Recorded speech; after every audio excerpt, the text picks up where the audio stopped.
नमस्कार दोस्तों।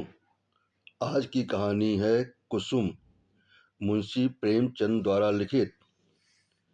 साल भर की बात है। एक दिन शाम को हवा खाने जा रहा था कि महाशय नबीन से मुलाकात हो गई।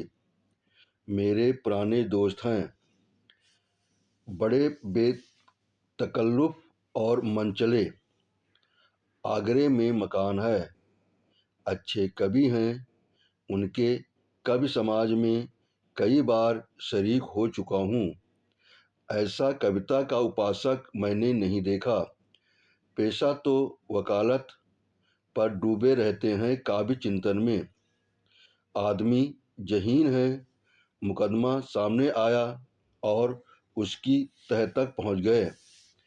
इसलिए कभी कभी मुकदमे मिल जाते हैं, लेकिन कचहरी के बाहर अदालत या मुकदमे की चर्चा उनके लिए निषिद्ध है। अदालत की चार दीवारी के अंदर 4-5 घंटे वे वकील होते हैं। चार दीवारी के बाहर निकलते ही कवि हैं, सिर से पांव तक। जब देखिए कविमंडल जमा है, कवि चर्चा हो रही है, रचनाएं सुन रहे हैं, मस्त हो होकर झूम रहे हैं। और अपनी रचना सुनाते समय तो उन पर एक तल्लीनता सी छा जाती है। कवि कंठ स्वर भी इतना मधुर है कि उनके पदबाण की तरह सीधे कलेजे में उतर जाते हैं। अध्यात्म में माधुर्य की सृष्टि करना, निर्गुण में सगुण की बहार दिखाना उनकी रचनाओं की विशेषता है। वे जब लखनऊ आते हैं तो मुझे पहले सूचना दे दिया करते हैं। आज उन्हें अनायास लखनऊ में देखकर मुझसे आश्चर्य हुआ। आप यहाँ कैसे? कुशल तो हैं? मुझे आने की सूचना तक न दी। बोले, भाईजान, एक जंजाल में फंस गया हूँ। आपको सूचित करने का समय न था। फिर आपके घर को मैं अपना घर समझता हूँ।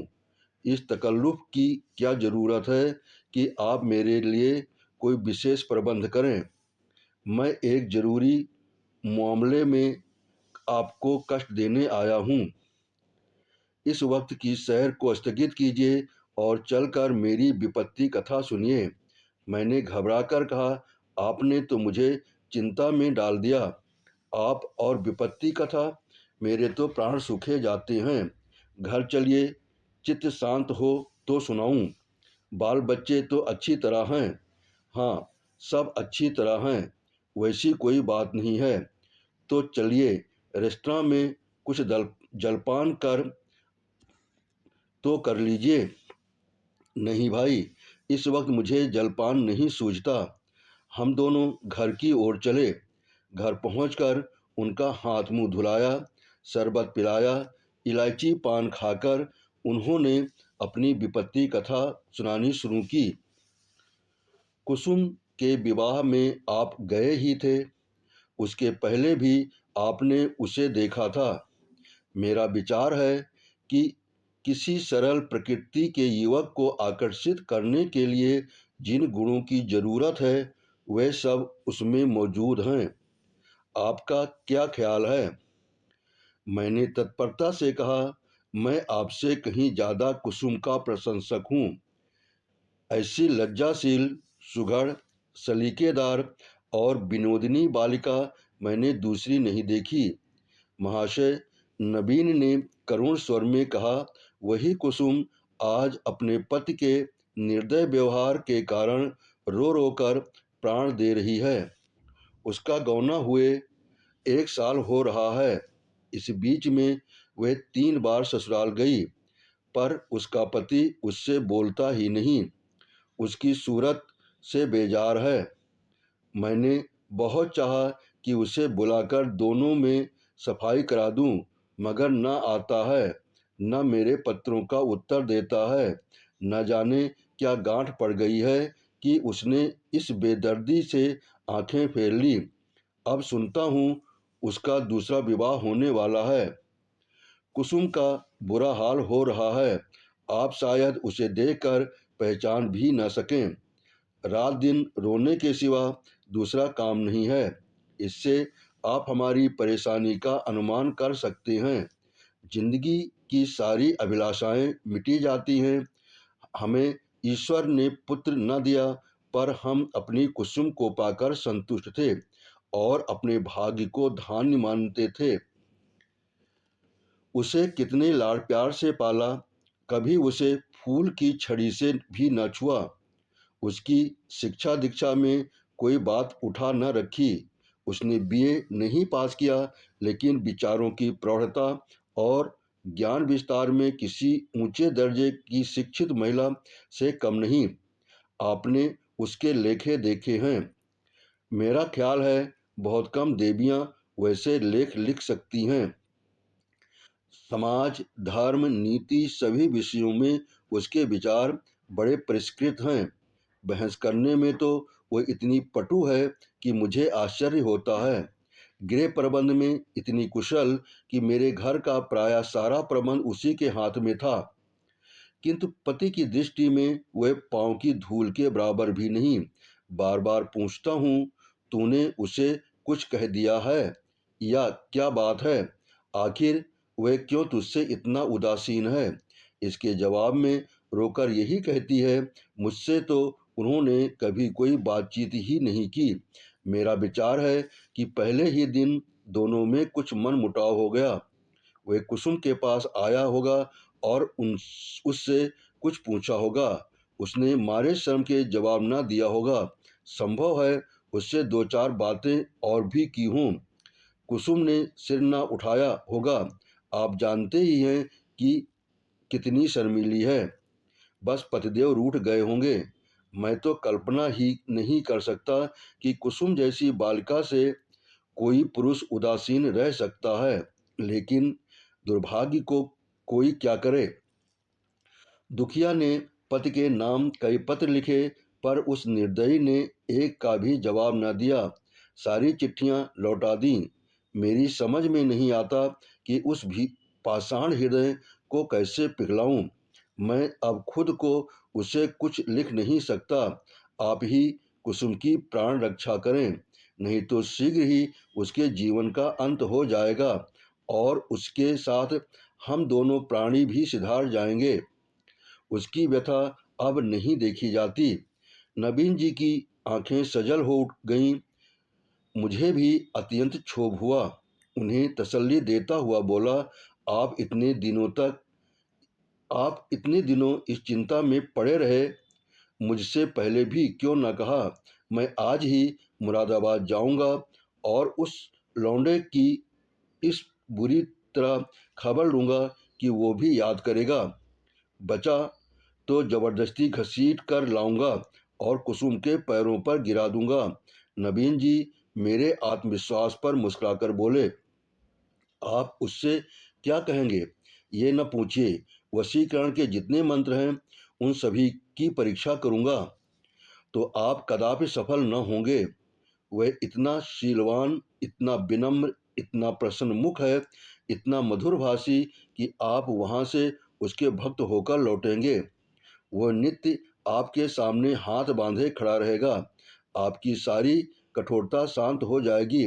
आपके लिए तो एक ही साधन है, आपके कलम में जादू है। आपने कितने ही युवकों को सन्मार्ग पर लगाया है। हृदय में सोई हुई मानवता को जगाना आपका कर्तव्य है। मैं चाहता हूँ आप कुसुम की ओर से ऐसा करुणाजनक, ऐसा दिल हिला देने वाला पत्र लिखें कि वह लज्जित हो जाए और उसकी प्रेम भावना सचेत हो उठे। मैं जीवन पर्यंत आपका आभारी रहूंगा। नवीन जी कभी ही तो ठहरे। इस तजवीज में वास्तविकता की अपेक्षा कवित्व ही की प्रधानता थी। आप मेरे कई गल्पों को पढ़कर रो पड़े हैं। इससे आपको विश्वास हो गया है कि मैं चतुर सपेरे की भांति जिस दिल को चाहूं नचा सकता हूं। आपको ये मालूम नहीं कि सभी मनुष्य कभी नहीं होते और न एक से भावुक। जिन गल्पों को पढ़कर आप रोए हैं, उन्हीं गल्पों को पढ़कर कितने ही सज्जनों ने विरक्त होकर पुस्तक फेंक दी। पर इन बातों का ये अवसर न था। वे समझाते कि मैं अपना गला छुड़ाना चाहता हूँ, इसलिए मैंने सहिष्णुता से कहा, आपको बहुत दूर की सूझी और मैं इस प्रस्ताव से सहमत हूँ। और यद्यपि आपने मेरी करुणोत्पादक शक्ति का अनुमान करने में अत्युक्ति से काम लिया है, लेकिन मैं आपको निराश न करूँगा। मैं पत्र लिखूँगा और यथाशक्ति उस युवक की न्याय बुद्धि को जगाने की चेष्टा भी करूँगा। लेकिन आप अनुचित न समझें तो पहले मुझे वह पत्र दिखा दें जो कुसुम ने अपने पति के नाम लिखे थे। उसने पत्र तो लौटा ही दिए हैं, और यदि कुसुम ने उन्हें फाड़ नहीं डाला है तो उसके पास होंगे। उन पत्रों को देखने से मुझे ज्ञात हो जाएगा कि किन पहलुओं पर लिखने की गुंजाइश बाकी है। नवीन जी ने जेब से पत्रों का एक पुलिंदा निकालकर मेरे सामने रख दिया और बोले, मैं जानता था आप इन पत्रों को देखना चाहेंगे, इसलिए इन्हें साथ लेता आया। आप इन्हें शौक से पढ़ें। कुसुम जैसी मेरी लड़की है, वैसी ही आपकी भी लड़की है। आपसे क्या पर्दा। सुगंधित गुलाबी चिकने कागज पर बहुत ही सुंदर अक्षरों में लिखे उन पत्रों को मैंने पढ़ना शुरू किया।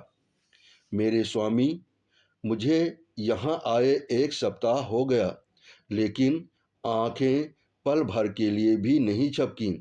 सारी रात करवटें बदलते बीत जाती हैं। बार बार सोचती हूँ, मुझसे ऐसा क्या अपराध हुआ कि उसकी आप मुझे ये सजा दे रहे हैं।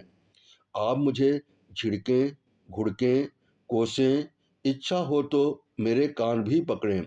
मैं इन सभी सजाओं को सहर्ष सह लूँगी, लेकिन ये निष्ठुरता नहीं सही जाती।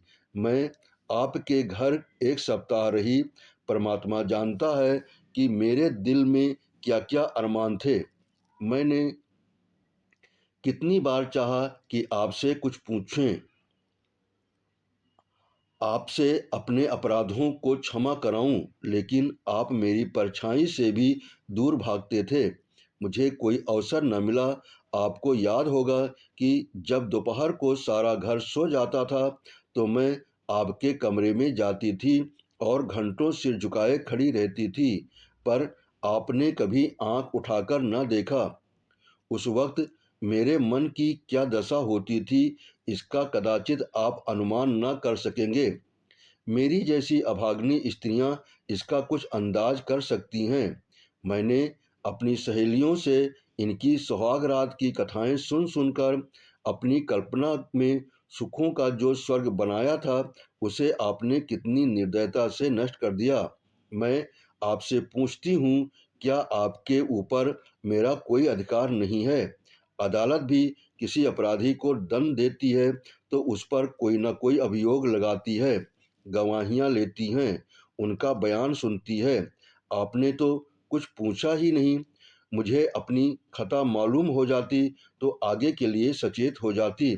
आपके चरणों पर गिर कर कहती, मुझे क्षमादान दो। मैं शपथ पूर्वक कहती हूँ, मुझे कुछ नहीं मालूम आप क्यों रुष्ट हो गए। है आपने अपनी पत्नी में जिन गुणों को देखने की कामना की हो वो मुझ में न हो। बेशक मैं अंग्रेजी नहीं पढ़ी, अंग्रेजी समाज की रीति नीति से परिचित नहीं। मैं अंग्रेजी खेल भी खेलना जानती हूँ, और भी कितनी ही त्रुटियाँ मुझ में होंगी। मैं जानती हूँ कि मैं आपके योग्य न थी। आपको मुझसे कहीं अधिक रूपवती, गुणवती, बुद्धिमती स्त्री मिलनी चाहिए थी, लेकिन मेरे देवता, दंड अपराधों का मिलना चाहिए, त्रुटियों का नहीं। फिर मैं तो आपके इशारे पर चलने को तैयार हूँ। आप मेरी दिलजोई करें, फिर देखें मैं अपनी त्रुटियों को कितनी जल्द पूरा कर लेती हूँ। आपका प्रेम कटाक्ष मेरे रूप को दीप्ति, मेरी बुद्धि को तीव्र और मेरे भाग्य को बलवान कर देगा। ये वह विभूति पाकर मेरी कायाकल्प हो जाएगी। स्वामी, क्या आपने सोचा है आपका ये क्रोध आप यह क्रोध किस पर कर रहे हैं? वह अबला जो आपके चरणों पर पड़ी हुई आपसे क्षमादान मांग रही है, जो जन्म जन्मांतर के लिए आपकी चेरी है, क्या इस क्रोध को सहन कर सकती है? मेरा दिल बहुत कमजोर है। मुझे रुलाकर आपको पश्चाताप के सिवा और क्या हाथ आएगा? इस क्रोधाग्नि की एक चिंगारी मुझे भस्म कर देने के लिए काफी है। अगर आपकी ये इच्छा है कि मैं मर जाऊं, तो मैं मरने के लिए तैयार हूं। केवल आपका इशारा चाहती हूं। अगर मरने से आपका चित्त प्रसन्न हो, तो मैं बड़े हर्ष से अपने को आपके चरणों पर समर्पित कर दूंगी। मगर इतना कहे बिना नहीं रहा जाता कि मुझमें 100 ऐब हों, पर एक गुण भी है। मुझे दावा है कि आपकी जितनी सेवा मैं कर सकती हूँ, उतनी कोई दूसरी स्त्री नहीं कर सकती। आप विद्वान हैं, उदार हैं, मनोविज्ञान के पंडित हैं। आपकी लौंडी आपके सामने खड़ी दया की भीख मांग रही है। क्या उसे द्वार से ठुकरा दीजिएगा? आपकी अपराधिनी कुसुम।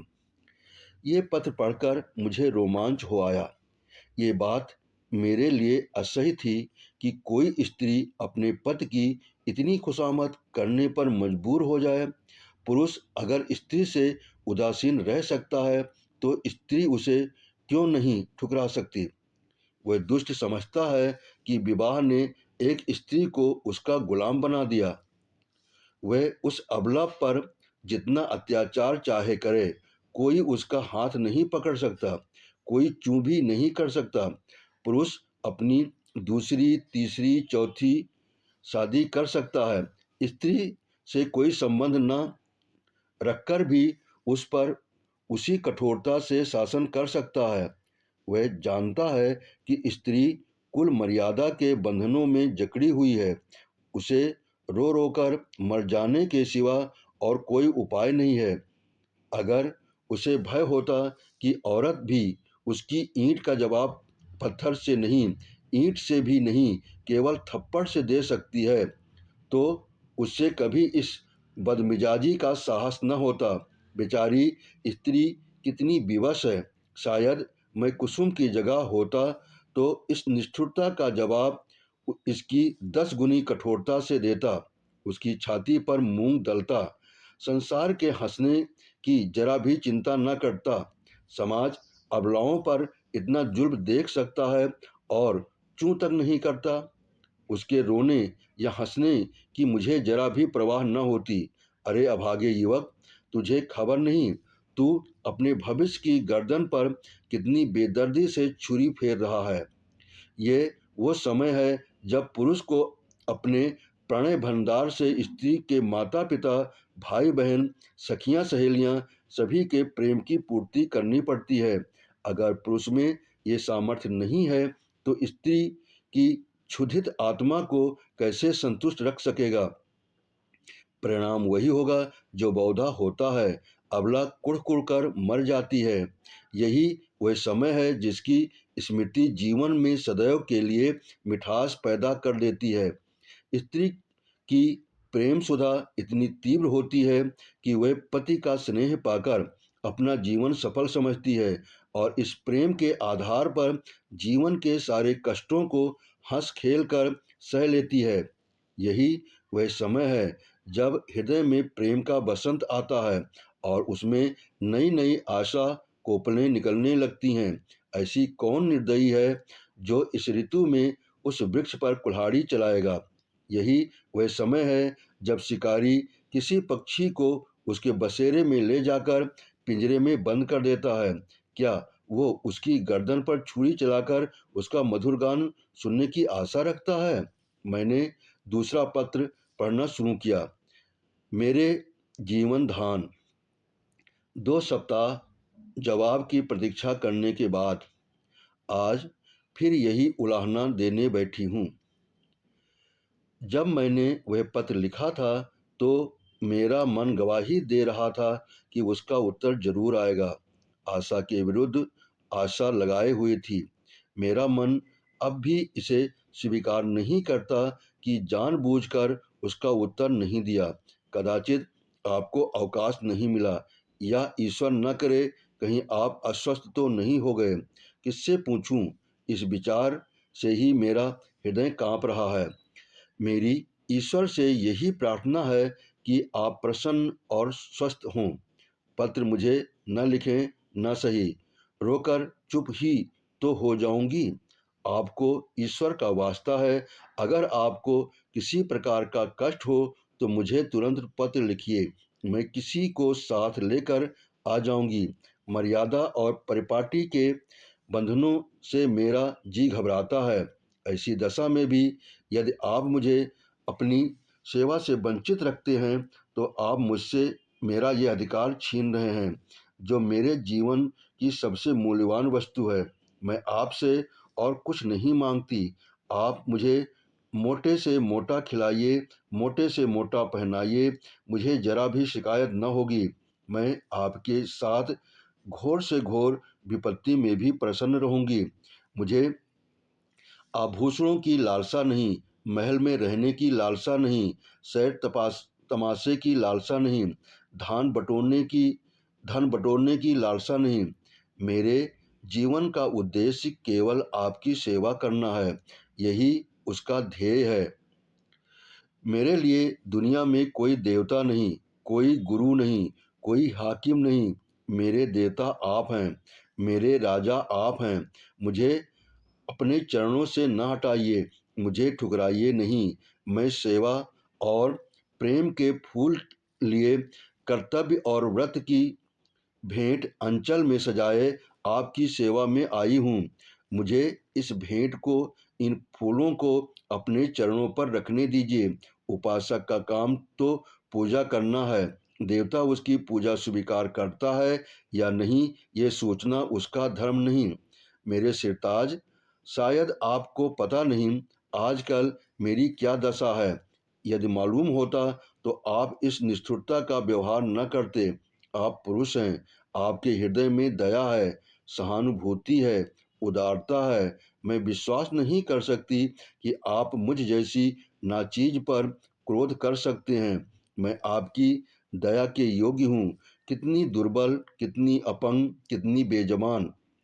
आप सूर्य हैं, मैं अणु हूँ। आप अग्नि हैं, मैं तृण हूँ। आप राजा हैं, मैं भिखारिन हूँ। क्रोध तो बराबर वालों पर करना चाहिए। मैं भला आपके क्रोध का आघात कैसे सह सकती हूँ? अगर आप समझते हैं कि मैं आपकी सेवा के योग्य नहीं हूँ तो मुझे अपने हाथों से विष का प्याला दे दीजिए।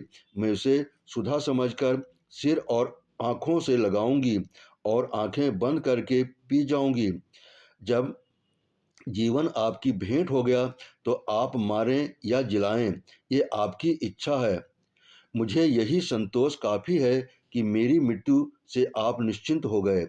मैं तो इतना ही जानती हूँ कि मैं आपकी हूँ और सदैव आपकी रहूंगी, इस जीवन में भी नहीं बल्कि अनंत तक। अभाग्नि कुसुम। ये पत्र पढ़कर मुझे कुसुम पर भी झुंझलाहट आने लगी और उस लौंडे से घृणा हो गई। माना तुम स्त्री हो। आजकल के प्रथानुसार पुरुष को तुम्हारे ऊपर हर तरह का अधिकार है, लेकिन नम्रता की भी कोई सीमा होती है, तो उसे भी चाहिए कि उसकी बात न पूछे। स्त्रियों को धर्म और त्याग का पाठ पढ़ा पढ़ाकर हमने उसके आत्मसम्मान और आत्मविश्वास दोनों का ही अंत कर दिया। अगर पुरुष स्त्री का मोहताज नहीं तो स्त्री भी पुरुष का मोहताज क्यों है? ईश्वर ने पुरुष को हाथ दिए हैं तो क्या स्त्री को उससे वंचित रखा है? पुरुष के पास बुद्धि है तो क्या स्त्री अबोधा है? इसी नम्रता ने तो मर्दों का मिजाज आसमान पर पहुंचा दिया। पुरुष रूठ गया तो स्त्री के लिए मानो प्रलय आ गया। मैं तो समझता हूँ कुसुम नहीं, उसका अभागा पति ही दया के योग्य है, जो कुसुम जैसी स्त्री की कद्र नहीं कर सकता। मुझे ऐसा संदेह होने लगा कि इस लौंडे ने कोई दूसरा रोग पाल रखा है, किसी शिकारी के रंगीन जाल में फंसा हुआ है। खैर, मैंने तीसरा पत्र खोला। प्रियतम, अब मुझे मालूम हो गया कि मेरी जिंदगी निरुद्देश्य है। जिस फूल को देखने वाला, चुनने वाला कोई नहीं, वो खिले तो क्यों? क्या इसीलिए कि मुरझाकर जमीन पर गिर पड़े और पैरों से कुचल दिया जाए? मैं आपके घर में 1 महीना रहकर दोबारा आई हूँ। ससुर जी ही ने मुझे बुलाया, ससुर जी ही ने मुझे विदा कर दिया। इतने दिनों में आपने एक बार भी मुझे दर्शन न दिए। आप दिन में बीसों ही बार घर में आते थे, अपने भाई बहनों से हंसते बोलते थे या मित्रों के साथ सैर तमाशे देखते थे, लेकिन मेरे पास आने की आपने कसम खा ली थी। मैंने कितनी बार आपके पास संदेश भेजे, कितना अनुनय विनय किया, कितनी बार बेशर्मी करके आपके कमरे में गई, लेकिन आपने मुझे कभी आंख उठाकर भी नहीं देखा। मैं तो कल्पना ही नहीं कर सकती कि कोई प्राणी इतना हृदयहीन हो सकता है। प्रेम के योग्य नहीं, विश्वास के योग्य नहीं, सेवा करने के भी योग्य नहीं, तो क्या दया के भी योग्य नहीं? मैंने उस दिन कितनी मेहनत और प्रेम से आपके लिए रसगुल्ले बनाए थे, आपने उन्हें हाथ से छुआ भी नहीं। जब आप मुझसे इतने विरक्त हैं तो मेरी समझ में नहीं आता कि जीकर क्या करूं। न जाने ये कौन सी आशा है जो मुझे जीवित रखे हुए है। क्या अंधेर है कि आप सजा तो देते हैं पर अपराध नहीं बतलाते? यह कौन सी नीति है, आपको ज्ञात है? इस एक मास में मैंने मुश्किल से 10 दिन आपके घर में भोजन किया होगा। मैं इतनी कमजोर हो गई हूँ कि चलती हूँ तो आंखों के सामने अंधेरा छा जाता है, आंखों में जैसे ज्योति ही नहीं रही, हृदय में मानो रक्त का संचालन ही नहीं रहा। खैर, सता लीजिए जितना जी चाहे, इस अनीति का अंत भी एक दिन हो ही जाएगा। अब तो मृत्यु ही पर सारी आशाएं टिकी हुई हैं। अब मुझे प्रतीत हो रहा है कि मेरे मरने की खबर पाकर आप उछलेंगे और हल्की सांस लेंगे। आपकी आंखों से आंसू की एक बूंद भी न गिरेगी, पर ये आपका दोष नहीं, मेरा दुर्भाग्य है। उस जन्म में मैंने कोई बड़ा पाप किया था।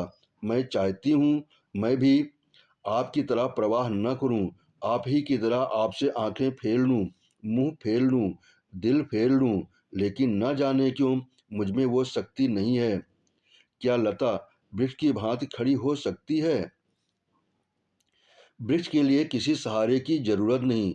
लता वह शक्ति कहाँ से लाए?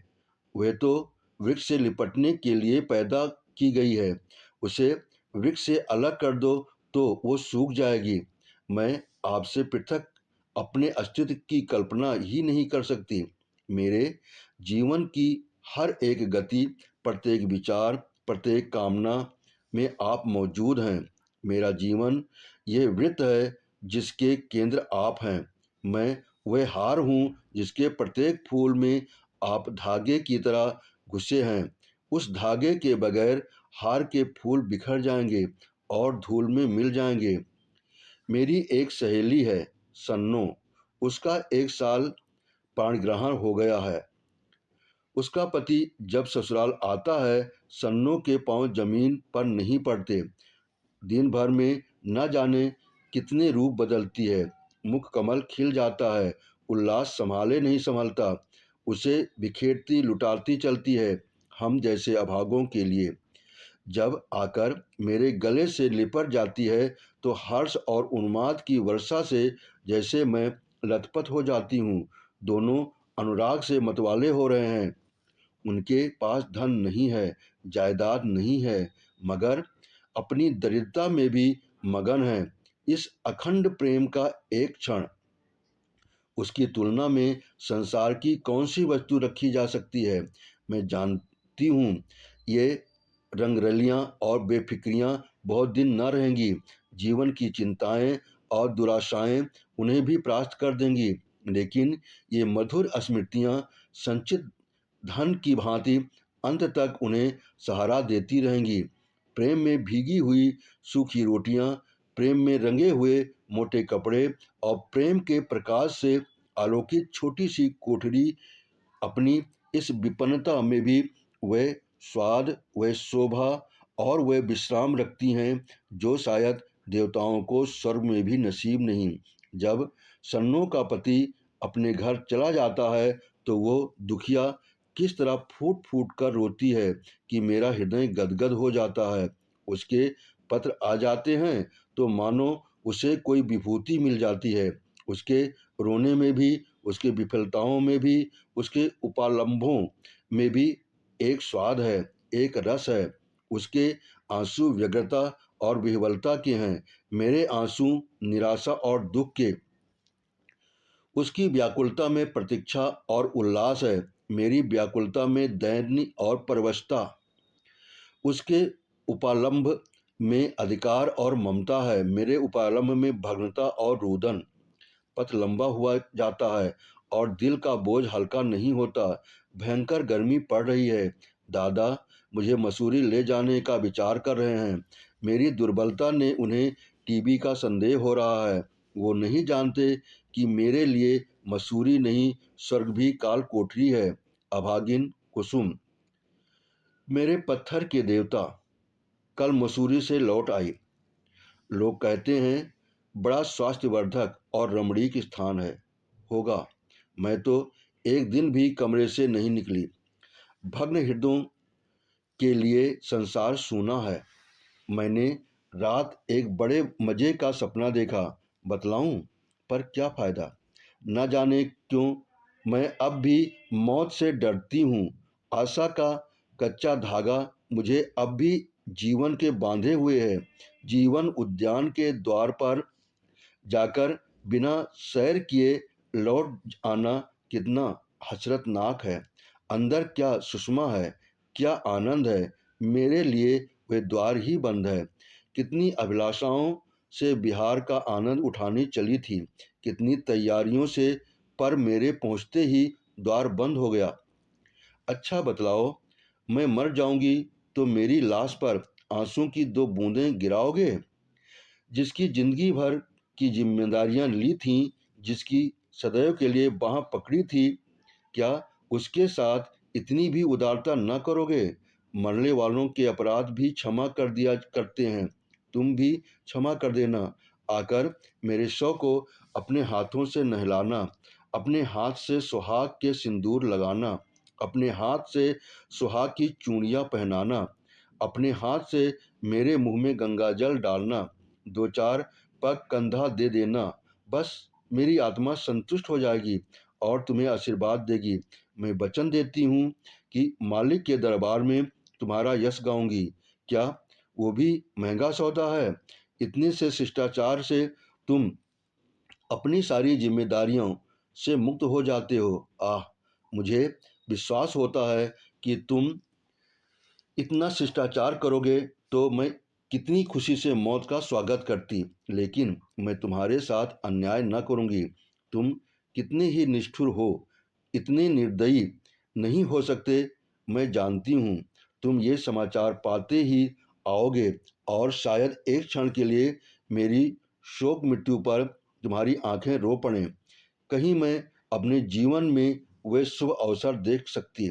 अच्छा, क्या मैं एक प्रश्न पूछ सकती हूँ? नाराज न होना। क्या मेरी जगह किसी और सौभाग्यवती ने ले ली है? अगर ऐसा है तो बधाई।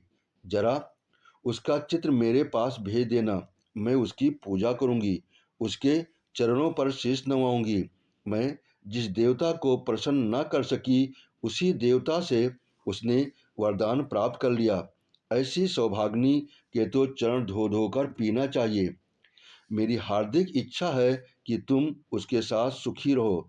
यदि मैं उस देवी की कुछ सेवा कर सकती, अपरोक्ष न सही परोक्ष रूप से ही तुम्हारे कुछ काम आ सकती। अब मुझे केवल उसका शुभ नाम और स्थान बता दो।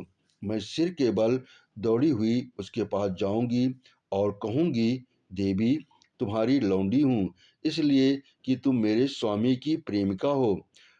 मुझे अपने चरणों में शरण दो। मैं तुम्हारे लिए फूलों का सेज बिछाऊंगी, तुम्हारी मांग मोतियों से भरूंगी, तुम्हारी एड़ियों में महावर रचाऊंगी। ये मेरी जीवन की साधना होगी। ये न समझना कि मैं जलूंगी या कुढ़ूंगी। जलन तब होती है जब कोई मुझसे मेरी वस्तु छीन रहा हो।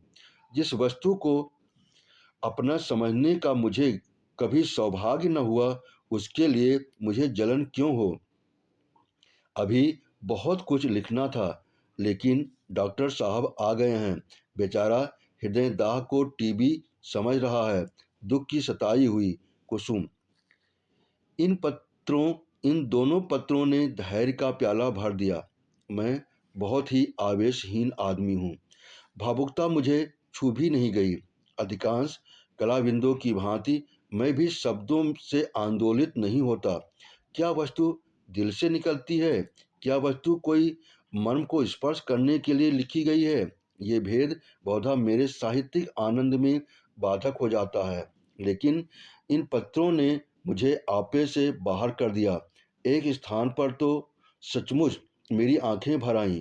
वह भावना कितनी वेदनापूर्ण थी कि वही बालिका जिस पर माता पिता प्राण छिड़कते रहते थे, विवाह होते ही इतनी विपदग्रस्त हो जाए। विवाह क्या हुआ, मानो उसकी चिता बनी या उसकी मौत का परवाना लिखा गया। इसमें संदेह नहीं कि ऐसी वैवाहिक दुर्घटनाएं कम होती हैं, लेकिन समाज की वर्तमान दशा में उसकी संभावना बनी रहती है। जब तक स्त्री पुरुष के अधिकार समान न होंगे, ऐसे आघात नित्य होते रहेंगे। दुर्बल को सताना कदाचित प्राणियों का स्वभाव है। काटने वाले कुत्तों से लोग दूर भागते हैं। सीधे कुत्ते पर बाल वृंद विनोद के लिए पत्थर फेंकते हैं। तुम्हारे दो नौकर एक ही श्रेणी के हो, उनमें कभी झगड़ा न होगा, लेकिन आज उनमें से एक को अफसर और दूसरे को उसका मातहत बना दो। फिर देखो अफसर साहब अपने मातहत पर कितना रोब जमाते हैं। सुखमय दाम्पत्य की नींव अधिकार साम्य ही पर रखी जा सकती है। इस वैशस्य में प्रेम का निवास हो सकता है। मुझे तो इसमें संदेह है। हम आज जिसे स्त्री पुरुषों में प्रेम कहते हैं, ये वही प्रेम है जो स्वामी को अपने पशु से होता है। पशु सिर झुकाए काम किए जा चला जाए, स्वामी उसे भूसा और खली भी देगा और उसकी देह भी सहलाएगा, उसे आभूषण भी पहनाएगा। लेकिन जानवर ने जरा चाल धीमी की तो जरा गर्दन टेढ़ी की कि मालिक का चाबुक पीठ पर पड़ा। इसे प्रेम नहीं कहते। खैर, मैंने 5वां पत्र खोला। जैसा मुझे विश्वास था, आपने मेरे पिछले पत्र का भी उत्तर न दिया। इसका खुला हुआ अर्थ है कि आपने मुझे परित्याग करने का संकल्प कर लिया है। जैसी आपकी इच्छा। पुरुष के लिए स्त्री पाँव की जूती है। स्त्री के लिए तो पुरुष देव तुल्य है, बल्कि देवता से भी बढ़कर। विवेक का उदय होते ही वो पति की कल्पना करने लगती है। मैंने भी वही किया। जिस समय मैं गुड़िया खेलती थी, उसी समय आपने गुड्डे के रूप में मेरे मनोदेश में प्रवेश किया। मैंने आपके चरणों को पखारा, माला फूल और नैवेद्य से आपका सत्कार किया। उन दिनों के बाद कहानियाँ सुनने और पढ़ने की चाट पड़ी। तब आप कथाओं के नायक के रूप में मेरे घर आए। मैंने आपको हृदय में स्थान दिया। बाल्यकाल ही से आप किसी न किसी रूप में मेरे जीवन में घुसे हुए थे। वे भावनाएं मेरे अंतःस्थल की गहराइयों तक पहुंच गई हैं। मेरे अस्तित्व का एक एक अणु उन भावनाओं से गुथा हुआ है। उन्हें दिल से निकाल डालना सहज नहीं है। उसके साथ मेरे जीवन के प्रमाण ही बिखर जाएंगे। लेकिन आपकी यही इच्छा है तो यही सही। मैं आपकी सेवा से सब कुछ करने को तैयार थी। अभाव और विपन्नता का तो कहना ही क्या। मैं तो अपने को मिटा देने को भी राजी थी। आपकी सेवा में मिट जाना ही मेरे जीवन का उद्देश्य था। मैंने लज्जा और संकोच का परित्याग किया, आत्मसम्मान को पैरों से कुचला, लेकिन आप मुझे स्वीकार नहीं करना चाहते, मजबूर हूँ। आपका कोई दोष नहीं। अवश्य मुझ में कोई ऐसी बात हो गई जिसने आपको इतना कठोर बना दिया है। आप उसे जबान पर लाना भी उचित नहीं समझते हैं। मैं इस निष्ठुरता के सिवा और हर एक सजा झेलने को तैयार थी। आपके हाथ से जहर का प्याला लेकर पी जाने में मुझे विलंब न होता, किंतु विधि की गति निराली है। मुझे पहले इस सत्य के स्वीकार करने में बाधा थी कि स्त्री पुरुष की दासी है।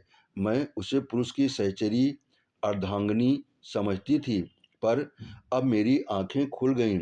मैंने कई दिन हुए एक पुस्तक में पढ़ा था कि आदिकाल में स्त्री पुरुष की तरह संपत्ति थी, जैसा गाय बैल या खेत बाड़ी। पुरुष को अधिकार था कि स्त्री को बेचे, गिरो रखे या मार डाले। विवाह की प्रथा उस समय केवल ये थी कि वर पक्ष अपने सूर सामंतों को लेकर सशस्त्र आता था, कन्या को उड़ा ले जाता था। कन्या के साथ कन्या के घर में रुपया पैसा, अनाज या पशु जो कुछ उसके हाथ लग जाता था उसे भी उठा ले जाता था। वह स्त्री को अपने घर ले जाकर उसके पैरों में बेड़ियां डालकर घर के अंदर बंद कर देता था। उसके आत्मसम्मान के भावों को मिटाने के लिए ये उपदेश दिया जाता था कि पुरुष ही उसका देवता है। सुहाग स्त्री की सबसे बड़ी विभूति। आज कई हजार वर्षों के बीतने पर पुरुष के उस मनोभाव में कोई परिवर्तन नहीं हुआ। पुरानी सभी प्रथाएं कुछ विकृति या संस्कृति रूप में मौजूद हैं। आज मुझे मालूम हुआ कि उस लेखक ने स्त्री समाज की दशा का कितना सुंदर निरूपण किया था। अब आपसे मेरा सविनय अनुरोध है, और यही अंतिम अनुरोध है कि आप मेरे पत्रों को लौटा दें। आपके दिए हुए गहने और कपड़े अब मेरे किसी काम के नहीं। इन्हें अपने पास रखने का मुझे कोई अधिकार नहीं। आप जिस समय चाहें वापस मंगवा लें। मैंने उन्हें एक पेटारी में बंद करके अलग रख दिए हैं। उसकी सूची भी वहीं रखी हुई है, मिला लीजिएगा। आज से आप मेरी जबान या कलम से कोई शिकायत न सुनेंगे। इस भ्रम को भूलकर भी दिल में स्थान न दीजिएगा कि मैं आपसे बेवफाई या विश्वासघात करूंगी। मैं इसी घर में कुढ़ कर मर जाऊंगी, पर आपकी ओर से मेरा मन कभी मैला न होगा। मैं जिस जलवायु में पली हूँ उसका मूल तत्व है पति में श्रद्धा। ईर्ष्या या जलन भी उस भावना को मेरे दिल से नहीं निकल सकती। मैं आपकी कुल मर्यादा की रक्षिका हूँ। उस अमानत में जीते जी खयानत न करूँगी। अगर मेरे बस में होता तो मैं उससे भी वापस कर देती, लेकिन यहाँ मैं भी मजबूर हूँ और आप भी मजबूर हैं। मेरी ईश्वर से यही विनती है कि आप जहाँ रहें कुशल से रहें। जीवन में मुझे सबसे कटु अनुभव जो हुआ वो यही है कि नारी जीवन अधम है। अपने लिए, अपने माता पिता के लिए, अपने पति के लिए उसकी कदर न माता के घर में है न पति के घर में। मेरा घर शोकागार बना हुआ है। अम्मा रो रही हैं, दादा रो रहे हैं, कुटुंब के लोग रो रहे हैं। एक मेरी जात के लोगों को कितनी मानसिक वेदना हो रही है। कदाचित वे सोचते होंगे ये कन्या कुल में न आती तो अच्छा होता, मगर सारी दुनिया एक तरफ हो जाए आपके ऊपर विजय नहीं पा सकती। आप मेरे प्रभु हैं। आपका फैसला अटल है। उसकी कहीं अपील नहीं, कहीं फरियाद नहीं। खैर, आज से ये कांड समाप्त हुआ। अब मैं हूँ और मेरा दलित भग्न हृदय। हसरत यही है कि आपकी कुछ सेवा न कर सकी। अभाग्नि कुसुम। मालूम नहीं मैं कितनी देर तक मूक वेदना की दशा में बैठा रहा कि महाशय नवीन बोले, आपने इन पत्रों को पढ़कर क्या निश्चय किया? मैं रोते हुए हृदय से कहा, अगर इन पत्रों ने उस नर पिशाच के दिल में कोई असर न किया तो मेरा पत्र भला क्या काम करेगा? इससे अधिक करुणा और वेदना मेरी शक्ति के बाहर है। ऐसा कौन सा धार्मिक भाव है जिसे इन पत्रों ने स्पर्श न किया हो? लज्जा, दया, तिरस्कार, न्याय, मेरे विचार में तो कुसुम ने कोई पहलू ही नहीं छोड़ा।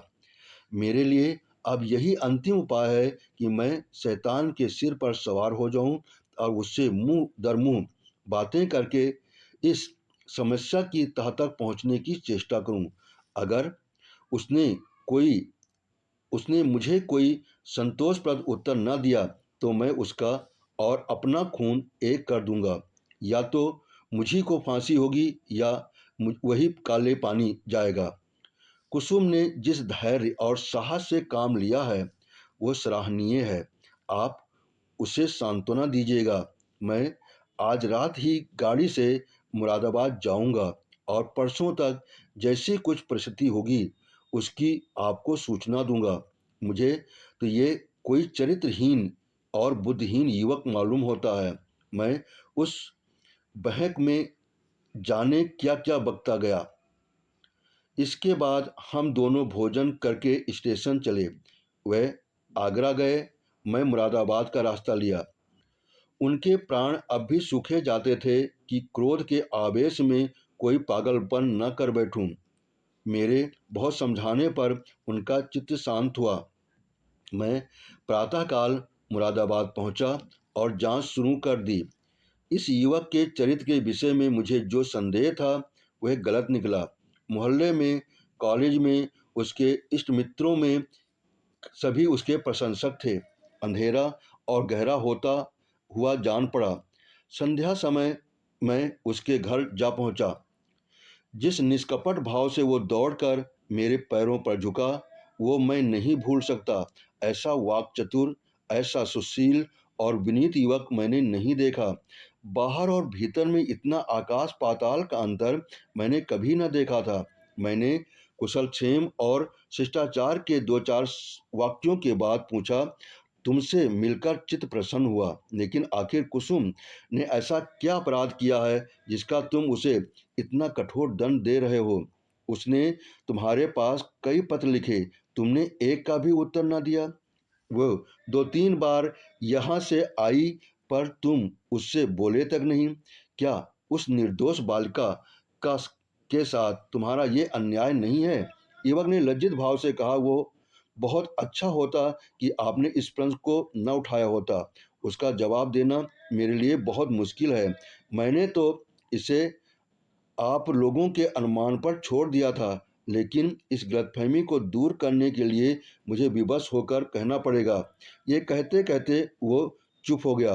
बिजली की बत्ती पर भांति भांति की कीट पतंगे जमा हो रहे गए। कई झींगुर उछल उछलकर मेरे मुंह पर आ जाते थे और जैसे मनुष्य पर अपनी विजय का परिचय देकर उड़ जाते थे। एक बड़ा सा अकफोड़ भी मेज पर बैठा था और शायद जश्न मारने के लिए अपनी देह तौल रहा था। युवक ने एक पंखा लाकर मेज पर रख दिया, जिसने विजयी कीट पतंगों को दिखा दिया कि जिस कि मनुष्य इतना निर्बल नहीं जितना वे समझ रहे हैं। एक क्षण में मैदान साफ हो गया और सारी बातों में दखल देने वाला कोई न रहा। युवक ने सचाते हुए कहा, संभव है आप मुझे अत्यंत लोभी, कमीना और स्वार्थी समझें, लेकिन यथार्थ ये है कि इस विवाह से मेरी वे अभिलाषा न पूरी हुई जो मुझे प्राणों से भी प्रिय थी। मैं विवाह पर रजामंद न था, अपने पैरों में बेड़ियां न डालना चाहता था, किंतु जब महाशय नवीन बहुत पीछे पड़ गए और उनकी बातों से मुझे आशा हुई कि ये सब प्रकार से मेरी सहायता करने को तैयार हैं, तब भी तब मैं राजी हो गया। पर विवाह होने के बाद उन्होंने मेरी बात भी न पूछी, मुझे एक पत्र भी न लिखा कि कब तक वे मुझे विलायत भेजने का प्रबंध कर सकेंगे। हालांकि मैंने अपनी इच्छा उन पर पहले ही प्रकट कर दी थी, पर उन्होंने मुझे निराश करना ही उचित समझा। उनकी इस कृपा ने मेरे सारे मंसूबे धूल में मिला दिए। मेरे लिए अब उसके सिवा और क्या रह गया कि एलएलबी पास कर लूं और कचहरी में जूती फटाता फिरूं। मैंने पूछा, तो आखिर तुम नवीन जी से क्या चाहते हो? लेन देन में तो उन्होंने शिकायत का कोई अवसर नहीं दिया। तुम्हें विलायत भेजने का खर्च तो शायद उनके काबू से बाहर हो। युवक ने सिर झुकाकर कहा, तो ये उन्हें पहले ही मुझ पर कह देना चाहिए था कि फिर मैं विवाह ही क्यों करता। उन्होंने चाहे कितना ही खर्च कर डाला हो, पर इससे मेरा क्या उपकार हुआ? दोनों तरफ से 10-12 हजार रुपये खाक में मिल गए और उनके साथ मेरी अभिलाषाएं खाक में मिल गईं। पिताजी पर तो कई हजार का ऋण हो गया है। वे अब मुझे इंग्लैंड नहीं भेज सकते।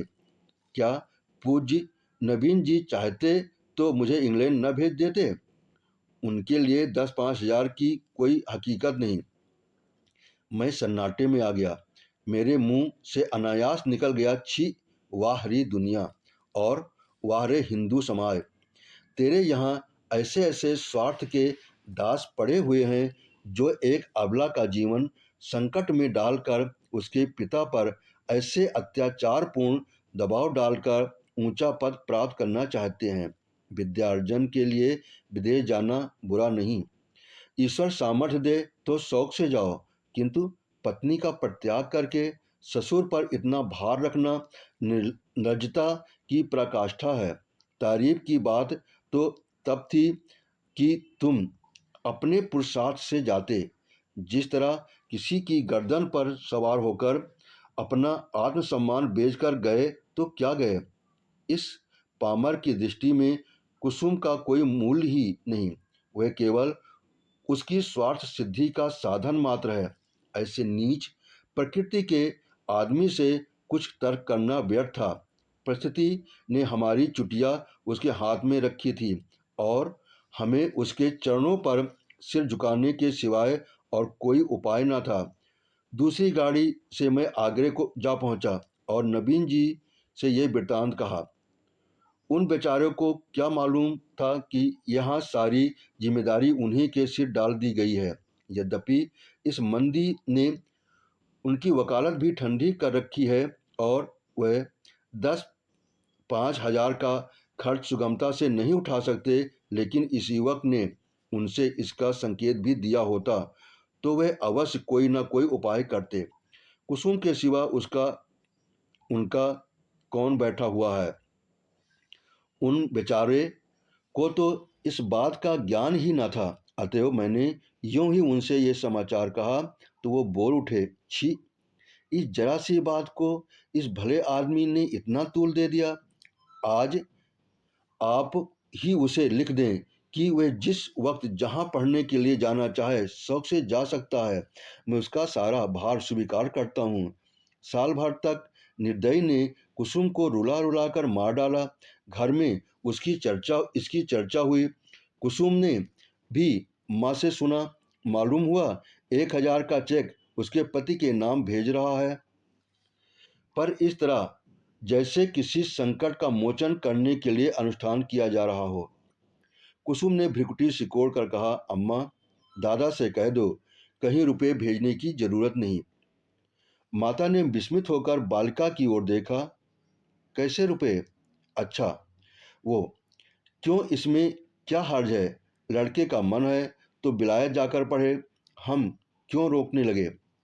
यूँ भी उसी का है, वो भी उसी का नाम है। हमें कौन छाती पर लाद कर ले जाना है? नहीं, आप दादा से कह दीजिए एक पाई न भेजें। आखिर इसमें क्या बुराई है? इसलिए कि ये उसी तरह की डाकाजनी है जैसे बदमाश लोग किया करते हैं। किसी आदमी को पकड़ कर ले गए और उसके घरवाले को उसके मुक्तिधन के तौर पर अच्छी रकम ऐंठ ली। माता ने तिरस्कार की आंखों से देखा। कैसी बातें करती हो बेटी? इतने दिनों के बाद तो जाके देवता सीधे हुए हैं और तुम उन्हें फिर देती हो। कुसुम ने झल्लाकर कहा, ऐसे देवता को रूठे रहना ही अच्छा। जो आदमी इतना स्वार्थी, इतना दम्भी, इतना नीच है, जिसके साथ मेरा निर्वाह न होगा। मैं कह देती हूँ वहाँ रुपए गए तो मैं जहर खा लूँगी। इसे दिल्लगी न समझना। मैं ऐसे आदमी का मुँह भी नहीं देखना चाहती। दादा से कह देना, और अगर तुम्हें डर लगता है हो तो मैं खुद कह दूँ। मैंने स्वतंत्र रहने का निश्चय कर लिया है। माँ ने कहा। लड़की का मुखमंडल आरक्त हो उठा, मानो इस प्रश्न पर वो न कुछ कहना चाहती है न सुनना। दूसरे दिन नवीन जी ने यह हाल मुझसे कहा तो मैं एक आत्मविस्मृत की दशा में दौड़ा हुआ गया और कुसुम को गले लगा लिया। मैं नारियों में ऐसा ही आत्माभिमान देखना चाहता हूँ। कुसुम ने वो कर दिखाया जो मेरे मन में था और जिसे प्रकट करने का साहस मुझ में न था। साल भर हो गया है, कुसुम ने पति के पास एक पत्र भी नहीं लिखा और उसका जिक्र ही करती है। नवीन जी ने कई बार जमाई को मना लाने की इच्छा प्रकट की, पर कुसुम ने उसका नाम भी सुनना नहीं चाहती। उसमें स्वावलंबन की ऐसी दृढ़ता आ गई कि आश्चर्य होता है। उसके मुख पर निराशा और वेदना के पीलेपन और तेजहीनता की जगह स्वाभिमान और स्वतंत्रता की लाली और तेजस्विता भाषित हो गई है। आपने कहानी सुनी, इसके लिए आपका बहुत बहुत धन्यवाद। आपने सब्सक्राइब किया, इसके लिए हृदय से आभार।